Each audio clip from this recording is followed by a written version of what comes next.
18 বছরের একটি মেয়েকে আমি মনে প্রাণে আমার নিজের ছোট বোনের মতো ভালোবাসি। তার ব্যাপারে কোনো সময় আমার মনে কোনো খারাপ চিন্তা ভাবনা আসে নাই।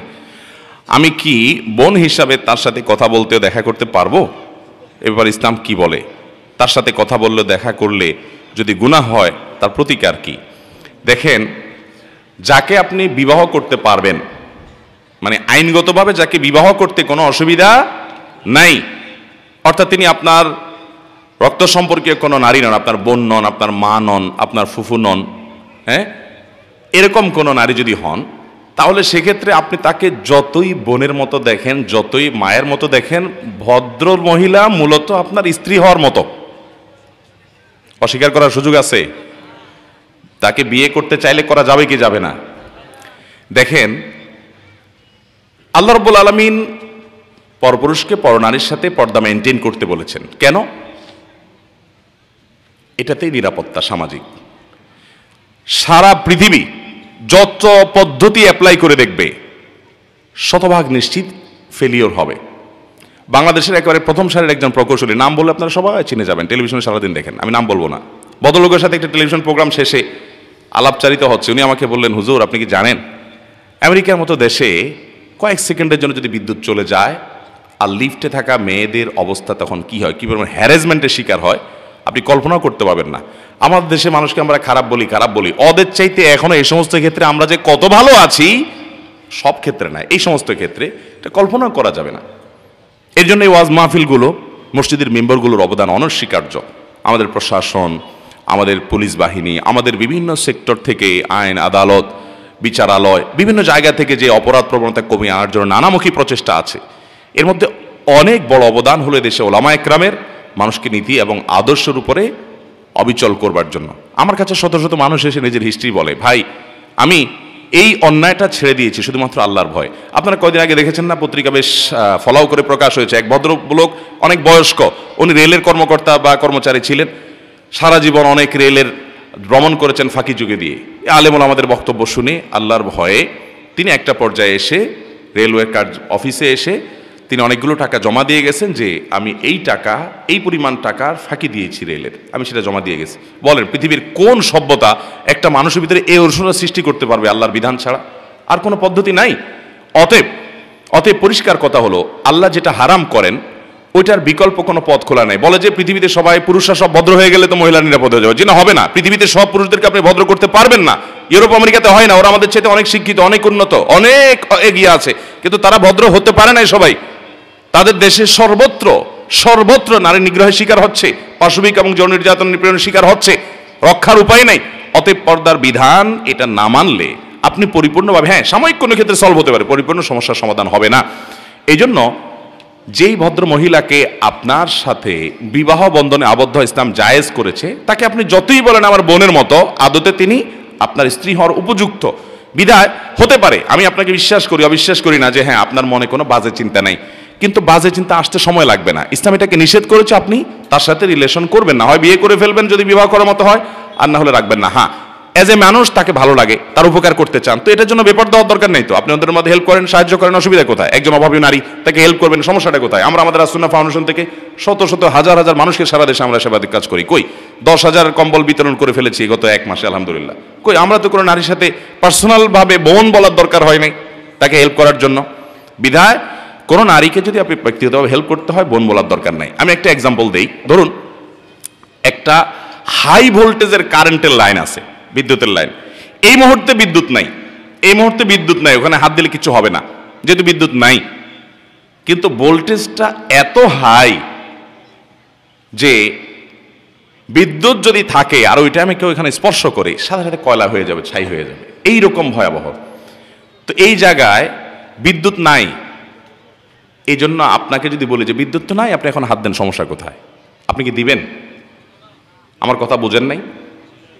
বিদ্যুতের একটা লাইন লিক আছে, লাইনটা খুব হাই ভোল্টেজ, আপনাকে আমি বললাম ভাই এখন তো বিদ্যুৎ চলে গেছে, বিদ্যুৎ নাই, আপনি হাত দেন, সমস্যা কোথায়? আপনি দিবেন? কেন দিবেন না? কখন আসবে ঠিক ঠিকানা, যদি আইসা পড়ে তখন অবস্থা কি হবে? ঠিক কিনা বলেন? এই রিস্ক কেউ কখনো নেয় না। যে নারীকে আপনার বোনের মতো মনে হয়, পবিত্র মন, আপনার মনে কোনো বাজে চিন্তা আসছে না, আমি রেসপেক্ট করি, আপনাকে বিশ্বাস করি, কিন্তু কখন যে আপনার মনে আসবে সেটার কোনো ঠিক ঠিকানা। এই জন্য ইসলাম বলেছে আপনাকে আগে থেকে সাবধান হতে হবে, সাবধান হতে হবে, এর কোনো বিকল্প। অনেকে বোন পাতে, ধর্মের ভাই, ধর্মের বোন, ধর্মের বাপ, এরপরে পত্রিকায় নিউজ হয় এই ধর্মের বোন নিয়ে পালায় চলে গেছে, হয় কি হয় না বলেন? বিধায় এগুলো করা জায়েজ নাই। ইসলাম মানার ভিতরে কল্যাণ আছে, এটা না মানার ভিতরে অকল্যাণ আছে, আমাদের বুঝে আসুক বা না আসুক। আল্লাহ তাআলা আমাদেরকে পরিপূর্ণভাবে ভালো মুসলমান হওয়ার তৌফিক দান করুন। আমার সামনের দাঁতগুলো একটু বড়, এতে করে আমি কথা বলা বা হাসাহাসি করার সময় একটা অস্বস্তি অনুভব করি। এছাড়া এর কারণে আমার ঠোঁটগুলো অনেক সময় আঘাতপ্রাপ্ত হয়। এমন অবস্থায় আমি যদি দাঁতগুলো স্কেলিং করি, ছোট করে নেই, তা কতটা শরীয়তসম্মত হবে? না, হাসির বিষয় না, দরকারি প্রশ্ন। কারণ এই প্রশ্ন যিনি করেছেন উনি আয়াতটা হয়তো জানেন, সেজন্য প্রশ্ন করেছেন। আল্লাহ কোরআনে কারিমে বলেছেন লা তাগয়িরা লিখালকিল্লাহ, আল্লাহর সৃষ্টিতে পরিবর্তন করা জায়েজ নাই। কেউ আজকাল দেখবেন ওই যে জাপানে একটা যুবক না কয়দিন আগে বাইর হয়েছে যে সে কুকুর হয়ে গেছে অনেক টাকা খরচ করে। মানুষের কত অদ্ভুত অদ্ভুত চাওয়া হয়। কিয়ামতের আগে বহুত পাগলামি ছাগলামি দেখবেন, নবী সাল্লাল্লাহু আলাইহি ওয়াসাল্লাম বলে গেছেন বহুত পাগলামি হবে, কিন্তু এগুলো দেখে অবাক হওয়ার কিছু নাই। সায়েন্স টেকনোলজির উন্নতিতে আরো অনেক কিছু হবে। একটা সময় তো দাজ্জাল এসে নিজেকে আল্লাহ দাবি করবে, সেই সময়টাও আসবে এবং গোটা ওয়ার্ল্ডের সকল পাওয়ার একটা ব্যক্তির হাতে চলে যাবে। আস্তে আস্তে এটা কুকিত হয়ে যাচ্ছে, এটা সীমিত হয়ে আসছে, একটা ব্যক্তির কাছে চলে যাবে। এগুলো সব নবী সাল্লাল্লাহু আলাইহি ওয়াসাল্লাম বলে গেছেন।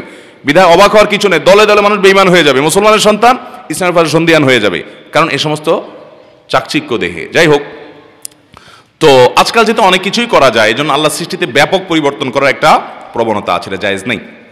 কিন্তু কারো দাঁত উঁচা আছে, তিনি দাঁতটাকে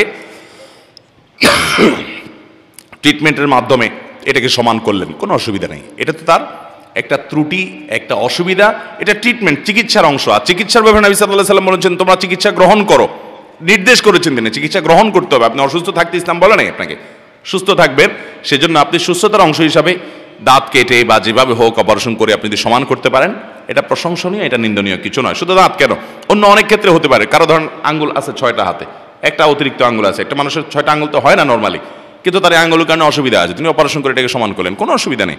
একজন মানুষ তিনি পুরুষ, কিন্তু তার ভিতরে মেয়েলি দিক আছে, জিনগতভাবে তিনি পুরুষ, এটা প্রমাণিত, বাট মেয়েলি কিছু স্বভাব আছে।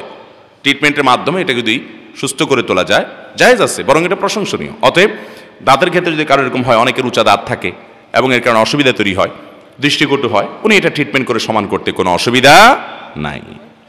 একজন ছেলে হয়ে আমি যদি জেন্টস পার্লারে গিয়ে আমার মুখের দাগ, ব্রণ ইত্যাদি ওয়াশ করে নেই, তাহলে কি কোনো পাপ হবে না? পাপ হবে না, এই যে একই কারণে যে এগুলো তো শরীরের মধ্যে ত্রুটি, এটা তো এক ধরনের রোগ, অসুবিধা। অতএব এগুলো আপনি অপারেশন করে ফেলে দিলেন, এটা তো অসুবিধা নেই। কিন্তু আপনি ওই যে ব্রু প্লাগ করলেন, আপনি নারী হয়ে পুরুষ, পুরুষ হয়ে নারীর বেশ ধারণ করলেন, মৌলিক পরিবর্তন করে ফেললেন, সেগুলো জায়েজ নয়। আল্লাহ এভাবে সৃষ্টি করেছেন।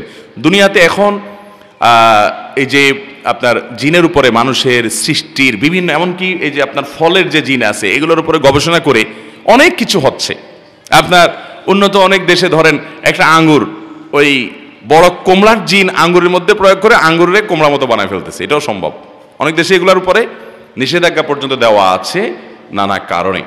তো তথ্য প্রযুক্তির উন্নতিতে অনেক কিছুই হবে। আমাদের পরবর্তী জেনারেশন তো এমন একটা জায়গায় যাবে যে তাদের ইমানের উপর টিকে থাকা সো টাফ হয়ে যাবে। অলরেডি এখনই একটু 2-4 কলম পড়ালেখা করলে পোলাপান ছেলেমেয়েরা ইসলামটাকে সেকেলে সেকেলে মনে করা শুরু করে। নবী করিম সাল্লাল্লাহু আলাইহি ওয়াসাল্লামের প্রত্যেকটা ছত্রে ছত্রে ভবিষ্যদ্বাণী করে গেছেন যে কি হবে কিয়ামতের আগে। আল্লাহ তাআলা আমাদেরকে এই ভয়াবহ সময়গুলোতে ইমানের উপর অটল থাকার তৌফিক দান করুন, এসব বিভ্রান্তি যেন আমাদেরকে বেঈমান না করে। সর্বশেষ প্রশ্ন।